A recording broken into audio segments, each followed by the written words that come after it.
This is the LISSMAC SBM-XS G1E1.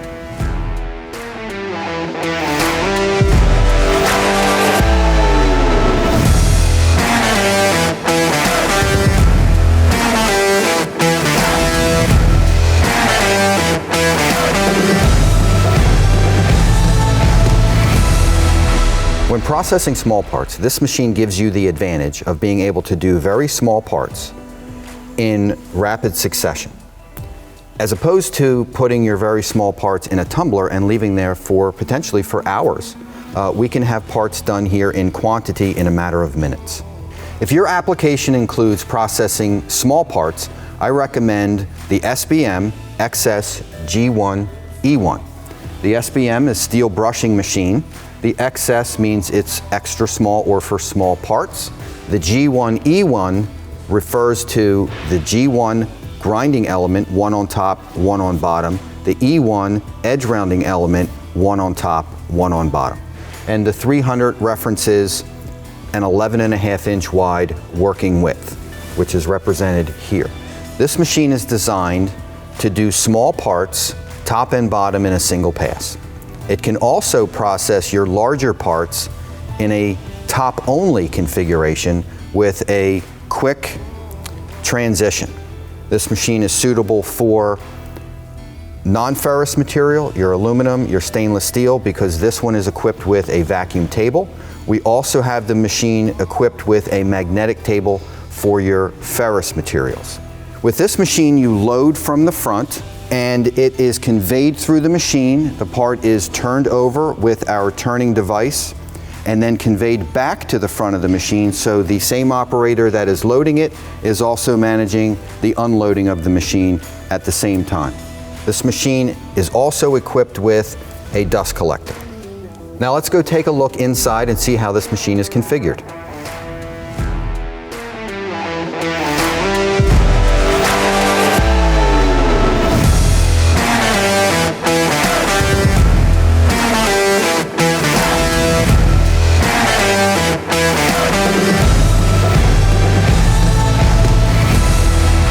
Now let's take a look at how this machine is configured. We start with a grinding element. We use that for cutting down the burr. This is a part cut with a laser, so it does have some burr, little bit of spatter on it, which really needs the attention of a coated abrasive. This particular tool is height adjustable, so you can adjust the grinding pressure. When it removes the burr, it either takes it completely away or it lays it down and creates a lateral burr and tries to bring it down past 90 degrees to make it easier to remove during the edge rounding process. The part is held down fast to the table with the vacuum element in here. You can see the in-feed table has holes in it to allow the suction to draw down on the part. As the part is conveyed further through the top of the machine here, it then meets the edge rounding brushes. This is the E1 element of the machine. This particular tool has dual action, meaning it is spinning as it's rotating. This gives us the ability to take a part that's had the high burr removed, now take the lateral burr off and round the edge of the part. As you can see, if you compare these two parts, this has some slag, what we also could call a burr, on the inside internal cutouts and the perimeter of the part. That has been completely removed from all edges and it is now rounded. This will be safe to handle for your employees as that part is shuttled down the line in the manufacturing process, and then in the end product that you use that ultimately goes to the customer who buys that product.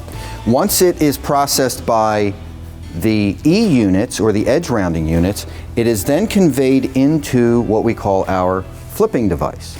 The flipping device picks the part up and it turns it. So now, as it is conveyed back through to the front of the machine, it is meeting with the same process. A grinding element that's height adjustable, so you can determine the grinding pressure on the surface of the part. The same vacuum element down here, and then it is conveyed again to the edge rounding units where we have that spinning and rotating action, which does the same process to the bottom as it did on the top of the machine. And you can see that you have a random finish on the top of the part. That part is then conveyed to the front of the machine, back where the part entered the machine, and is either dumped into a bin or collected in some way by the operator who fed the machine. Now let's take a look at the rear of the machine and a closer look at the flipping device.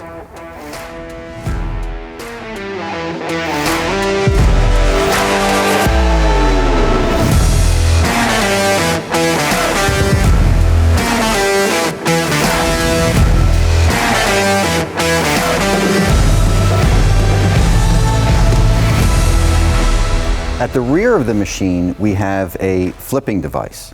This is the part of the machine that takes your small part and rolls it so that the top part is now facing down as it goes back through the bottom of the machine. I'm going to open this up to show you a couple of things. First, how easy it is to open this up and how it works. You simply unfasten the latch, it's on a hinge, and you swing it open. And this gives us a look at how this works. The part is fed into this void here where these bristles make contact with this extension or curved conveyor, and by friction conveys the part around 180 degrees so that it can be fed back through the opposite side. If your part is too long to do a top and bottom operation in a single pass, that too long means somewhere in the neighborhood of 7 or 7.5 inches, depending on how wide the part is. If your part cannot make the trip around the flipping device, what we do is we open the flipping device as we just demonstrated, and that allows you to convey the part through the machine with a top-only operation. When you open the flipping device, the tools on the bottom section automatically turn off so they're no longer running. There's a door that slides across and will completely cover this cavity here for safety, so that when your part comes out, all you need to do is either put an extension table or grab the part as it comes out of the machine. It's a level of versatility that allows you to capture a larger percentage of your parts in one single machine. When you're ready to return back to the double-sided operation, you simply close this door, swing the flipping device closed, and relatch it. That automatically re-engages the tools on the bottom.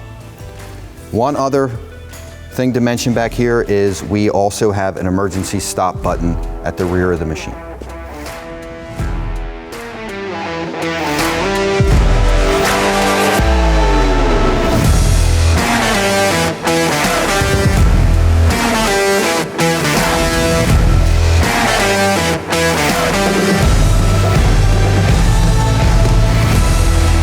The key features of the SBM-XS G1E1 300 is the capability of doing small parts.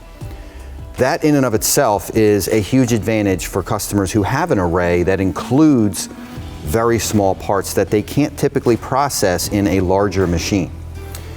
Added to that is the ability to do them top and bottom in a single pass. If you have an application that has a broad width or breadth of parts that include very large to very small, or if you have an application that is centered on processing small parts, you're probably familiar with the time-consuming process of hand deburring a small part like this.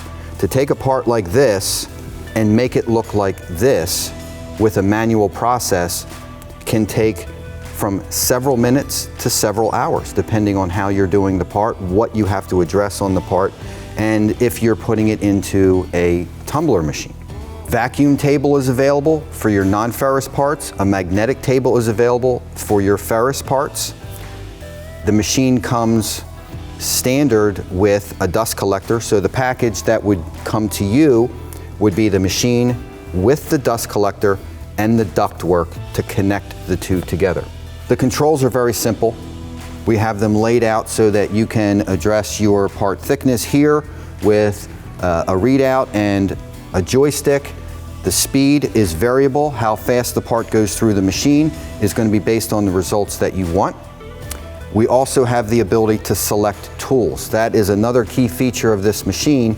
You can turn on and off whichever specific tools you need to create the result that you want in an easily laid out, easy to access, easy to understand control panel.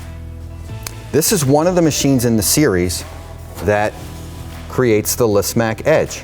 The LISSMAC edge is a rounded edge. It's an evenly rounded edge, consistent front to back, left to right, and on the contours inside of the part.